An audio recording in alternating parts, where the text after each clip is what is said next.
Good morning, everyone.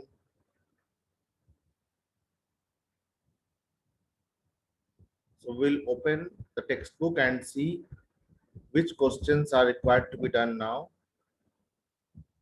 कौन-कौन से question करने थे हमें और कहां तक हमने कर लिया था. So we had done up till corrosion. Now the next topic is rancidity. The next topic है उसका नाम है rancidity. स्क्रीन दिख रही है सबको? ये टेक्स्ट बुक दिख रहा है सबको?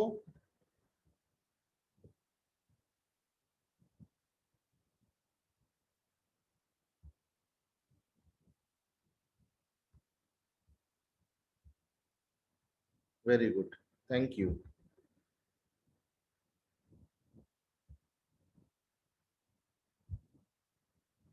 तो अक्सर हम देखते हैं कि जब हम मार्केट से कुरकुरे या लेज या कोई चिप्स खरीदते हैं तो उसके पैकेट में बहुत ज्यादा हवा भरा हुआ होता है और अंदर जो चिप्स होता है वो बहुत कम होता है ना.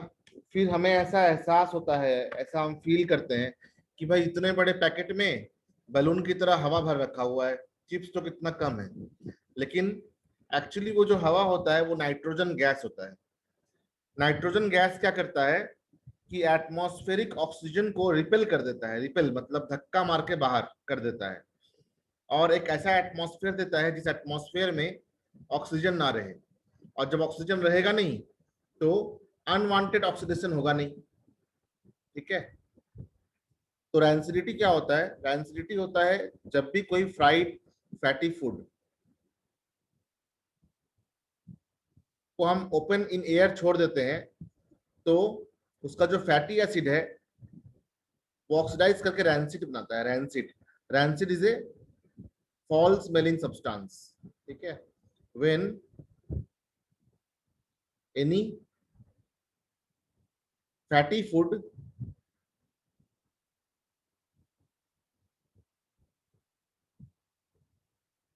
when any fatty food is left open in air,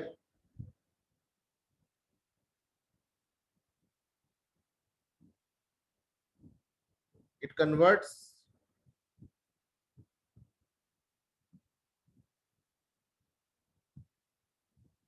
itself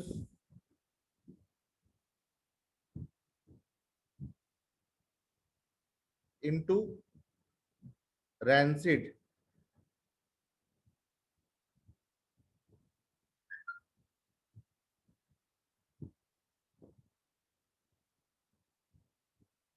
Rancid is a foul smelling substance. Rancid is bad in taste,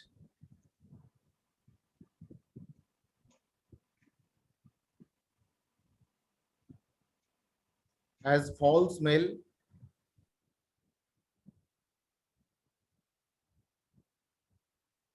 and bad for health.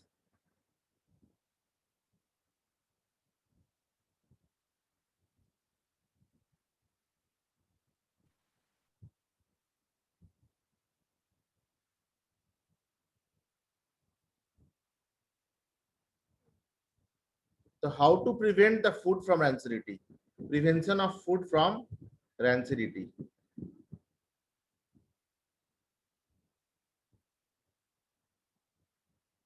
Prevention of fatty food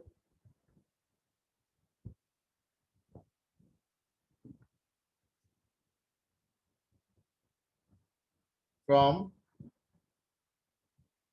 rancidity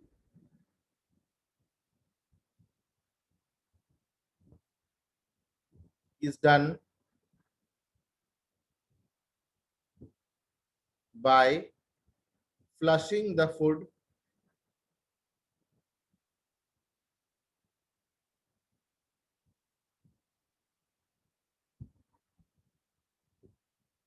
with nitrogen gas. Nitrogen gas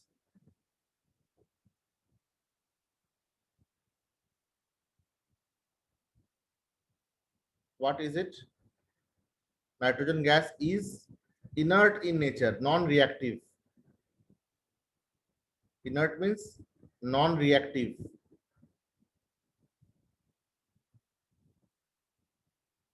In nature.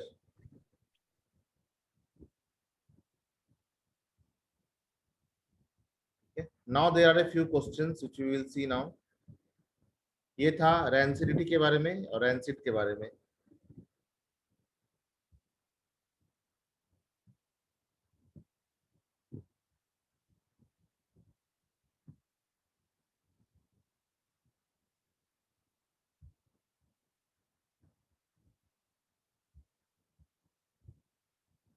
अब question है कि why does the color of copper sulfate change when iron nail is dipped into it? कितना easy question है. कौन कौन कर सकता है इस क्वेश्चन को?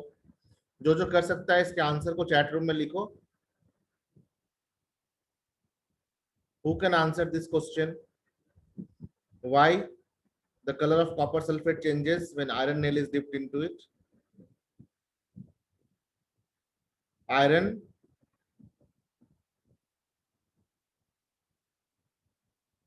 converts copper sulfate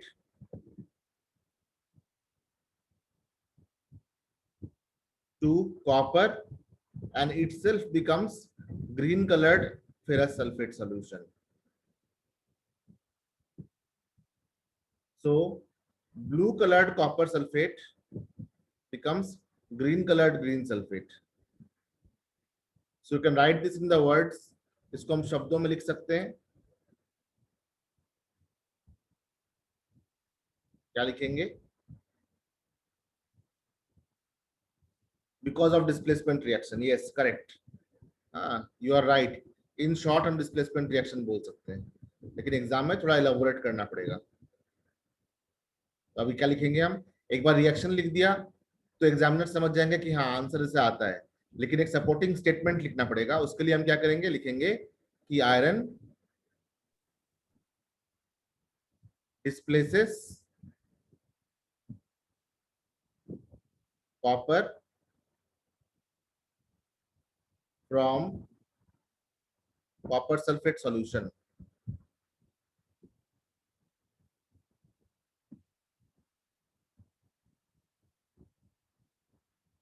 Copper sulfate solution, which is blue in color. In bracket we can write blue, and forms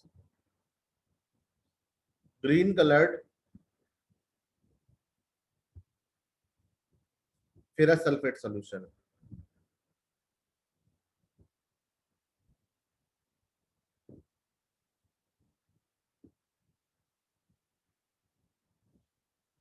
Next question, give an example of double displacement reaction other than the one given in the activity 1.10. 1.10 में जो activity दी गई है उस activity के अलावे कोई और displacement reaction अगर याद हो तो लिखने के लिए कह रहे हैं. ठीक है, तो लिखते हैं.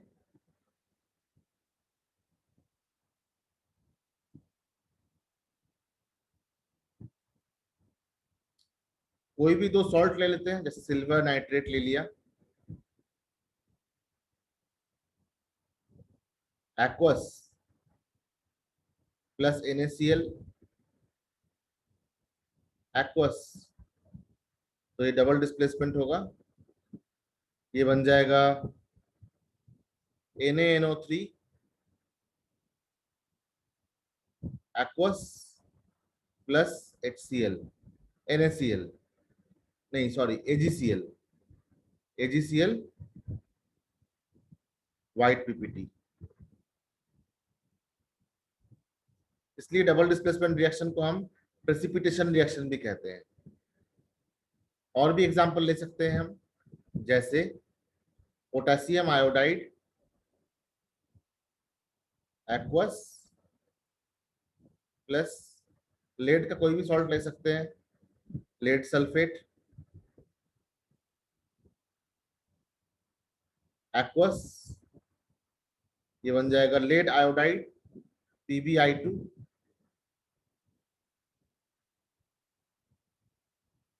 प्लस K2SO4, aqueous, इसमें 2,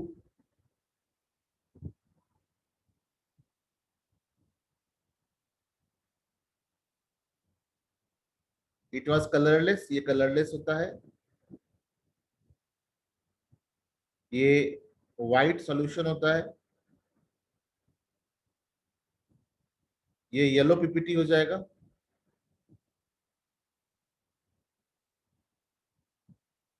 और ये solution,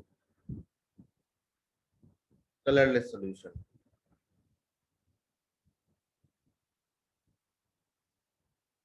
next, third question, identify the substance that are oxidised and substance that are reduced in the given reaction. दिए गए रिएक्शन में कौन से सब्सटेंस का ऑक्सीडेशन हो रहा है और कौन से सब्सटेंस का रिडक्शन हो रहा है, वो निकालना है। तो थर्ड का 1, आप प्रॉम्प्ट दे सकते हैं चैट रूम में, 4Na solid plus O2 gas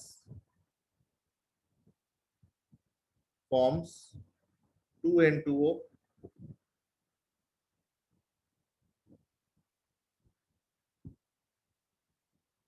ये +1 चार्ज है,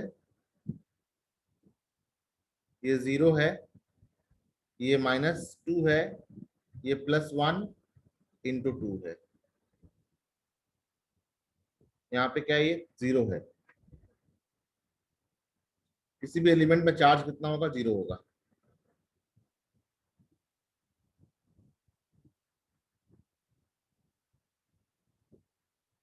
तो 0 से ये बन रहा है +1, sodium is under going oxidation, क्या लिखेंगे हम, Na is oxidizing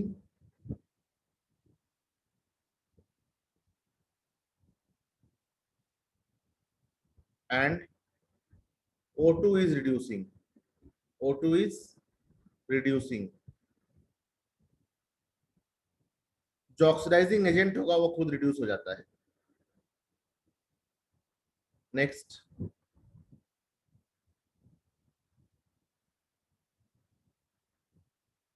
ये फर्स्ट था 3 का, अब सेकेंड,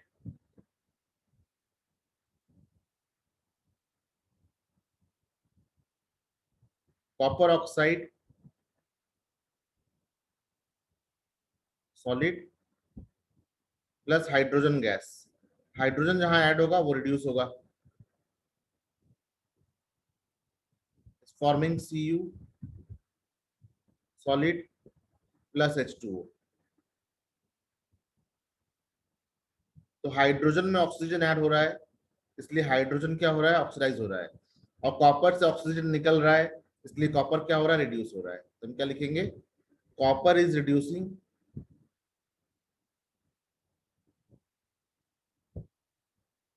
कॉपर रिड्यूस हो गया, एंड हाइड्रोजन इज ऑक्सीडाइजिंग। ये सभी क्वेश्चन आंसर समझ में आ गए हैं, तो चैट रूम में लिखो understood. If you have understood all the question answers, then in the chat room please write down understood.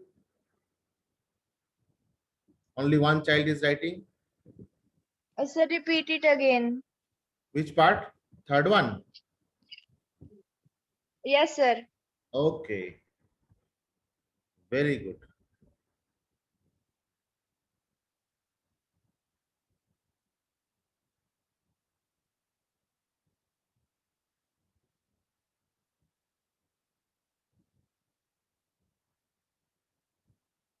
The question is sodium plus oxygen.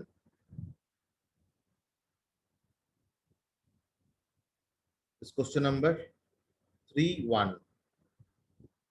Sodium plus oxygen is becoming Na2O. किसी भी element के ऊपर charge zero होता है, charge zero होता है, लेकिन salt में उसके अंदर आयनिक प्रॉपर्टी होती है।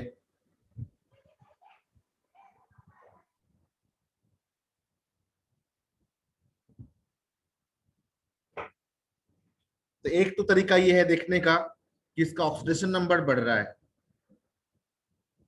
एक तरीका ये हो गया देखने का कि इसका ऑक्सीडेशन नंबर बढ़ रहा है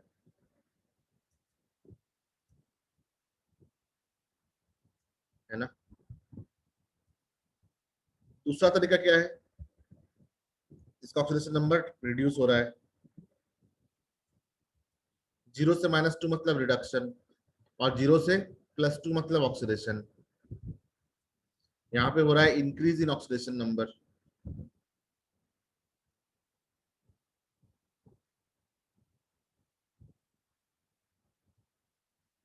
ऑक्सीडेशन नंबर मतलब बताया था मैंने, चार्ज ऑन एनी एटम और मॉलिक्यूल और आयन।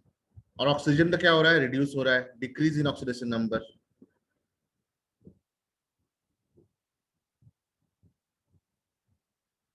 एक ये तरीका है। दूसरा क्या है कि sodium is getting added with oxygen, sodium is getting oxidised.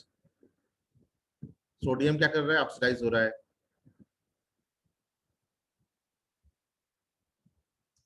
Sodium is adding up with oxygen, sodium is oxidising.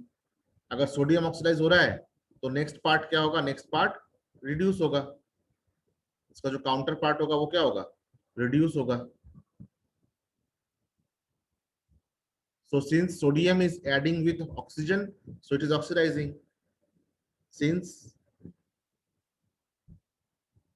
sodium is adding oxygen, is adding with oxygen,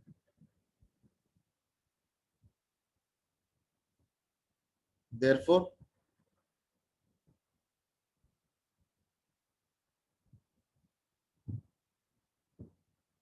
it is oxidation। ठीक है। और जो ऑक्सीडाइजिंग एजेंट होता है, oxidising agent खुद reduce करता है, जो दूसरे को ऑक्सीडाइज करता है वो खुद रिड्यूस होता है। ठीक है, जो दूसरे को ऑक्सीडाइज करेगा वो खुद क्या होगा, रिड्यूस होगा। तो यहाँ पे ये देखने का तरीका एक ये भी है, ऐसे भी देख सकते हैं हम कि oxygen is the oxidising agent. यहाँ पे ऑक्सीजन क्या है, ये ऑक्सीडाइजिंग एजेंट है ना, इसलिए खुद रिड्यूस हो रहा है। देखो, it is reducing itself,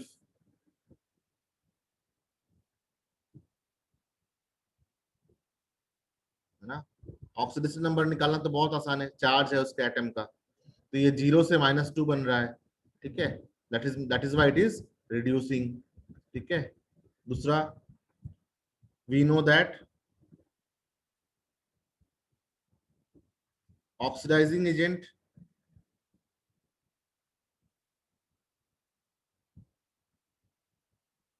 itself reduces, खुद को वो रिड्यूस करता है।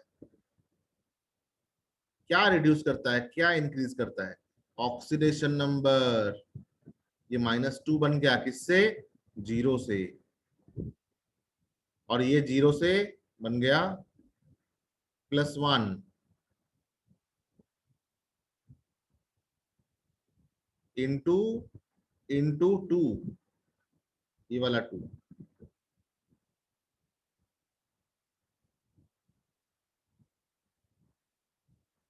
Is it clear,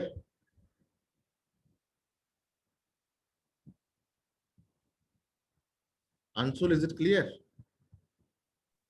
Yes, sir. Very good. Next question, next question is 3.2। Copper oxide लिया गया है और कॉपर ऑक्साइड से ऑक्सीजन को निकाला जा रहा है हाइड्रोजन के जरिए। ठीक है। अच्छा, इस रिएक्शन को बैलेंस कर दे थोड़ा, यहाँ पे 2 डाल दे, तो 2 से काम नहीं चलेगा क्योंकि यहाँ पे भी 2 डालना पड़ेगा, तो यहाँ पे 4 हो जाएगा। नाउ ये डिस्प्लेसमेंट रिएक्शन भी कह सकते हैं एक तरह से, कि कॉपर फ्री हो रहा है, हाइड्रोजन मोर रिएक्टिव है कॉपर से, और हाइड्रोजन बन गया ऑक्सीजन। ये डिस्प्लेसमेंट रिएक्शन भी है और रेडॉक्स रिएक्शन भी है। ठीक है, क्या ये डिस्प्लेसमेंट रिएक्शन है? हाँ है।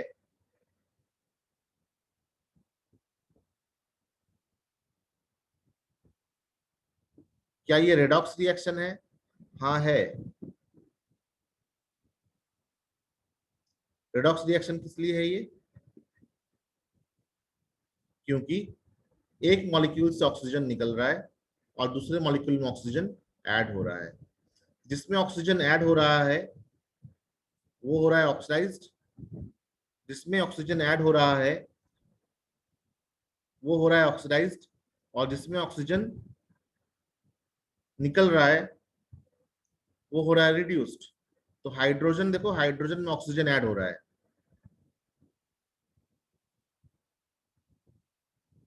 तो यहाँ पे हम क्या लिखेंगे? ऑक्सीडेशन या रिडक्शन? बोलो बोलो। ये ऑक्सीडेशन हो जाएगा, और कॉपर ऑक्साइड से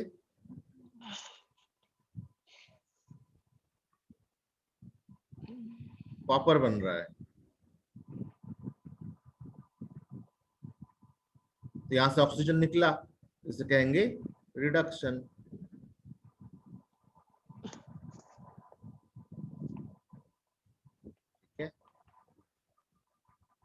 इज इट क्लियर?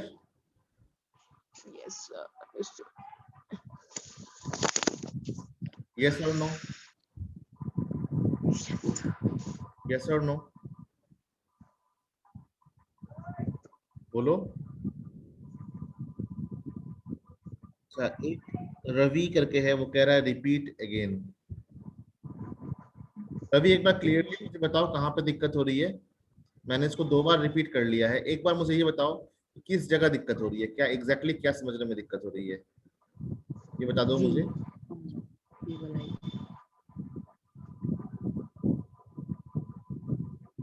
यहाँ पे सोडियम इज ऑक्सीडाइजिंग,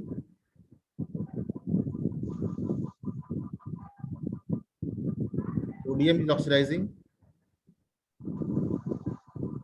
अच्छा, हो गया क्लियर, वेरी गुड। यहाँ पे लिखेंगे sodium is oxidising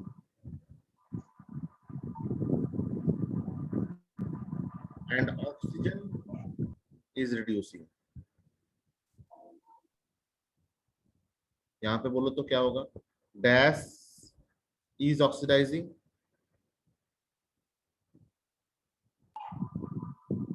and dash is reducing.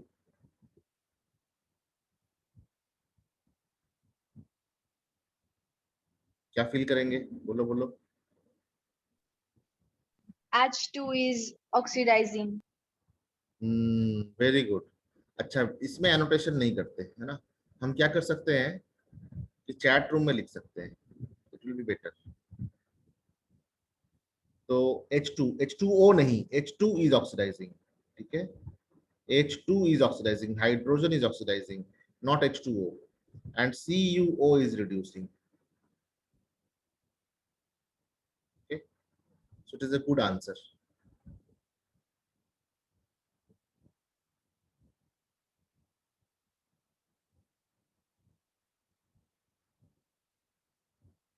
Let us see the next question now.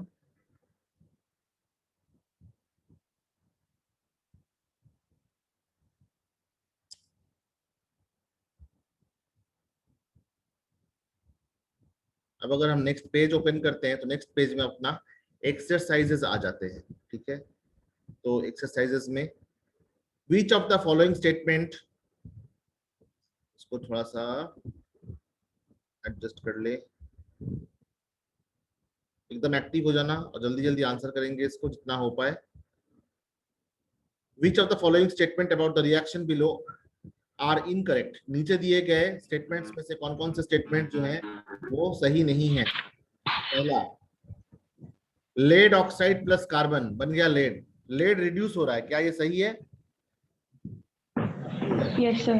True. It is true. Very good. Carbon dioxide is getting oxidized. False. Carbon is getting oxidized.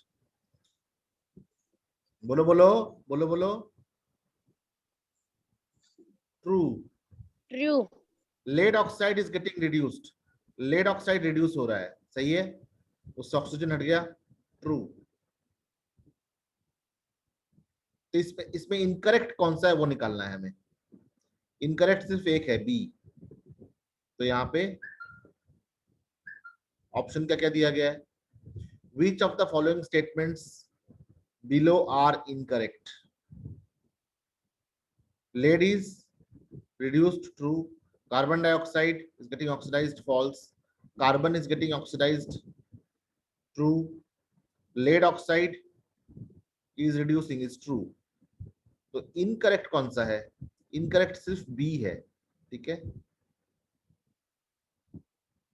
यहाँ पे एक option B भी होना चाहिए था. A and B दोनों incorrect नहीं है. लेड, क्या लेड ऑक्सीडाइज हो रहा है. नहीं, ये फॉल्स होगा.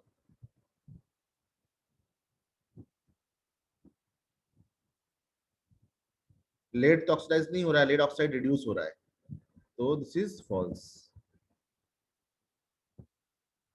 A and B both are false. Okay.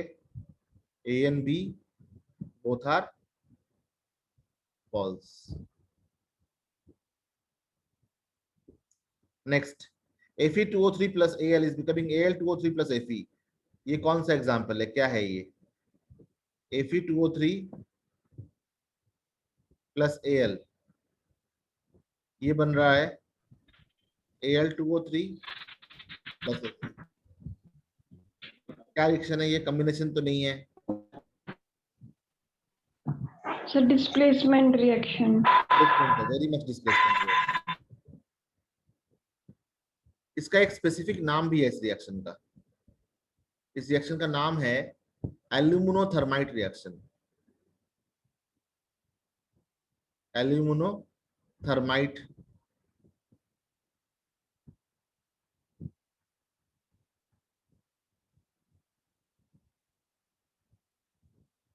Reaction. Aluminothermite reaction इसलिए कहते हैं क्योंकि यहाँ पे एल्यूमिना बन रहा है और यहाँ से हीट भी निकलता है. ये हीट इतना होता है कि आयरन को मोल्टन फॉर्म में रखता है. रेलवे ट्रैक में मान लो कि जो रेल की पटरी है अगर वो टूट जाए ना, तो इस रिएक्शन के माध्यम से हम इन पटरी को जोड़ते हैं.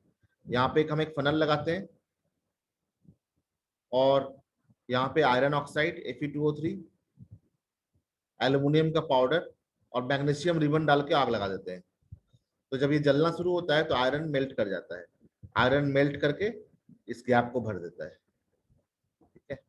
This reaction is used for joining railway track also.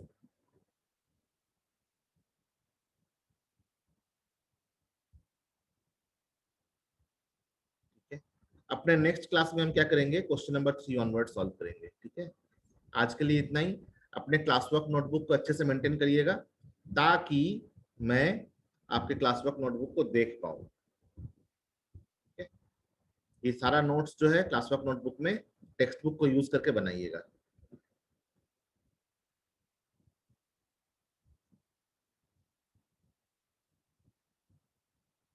Thank you everyone. Have a great day ahead.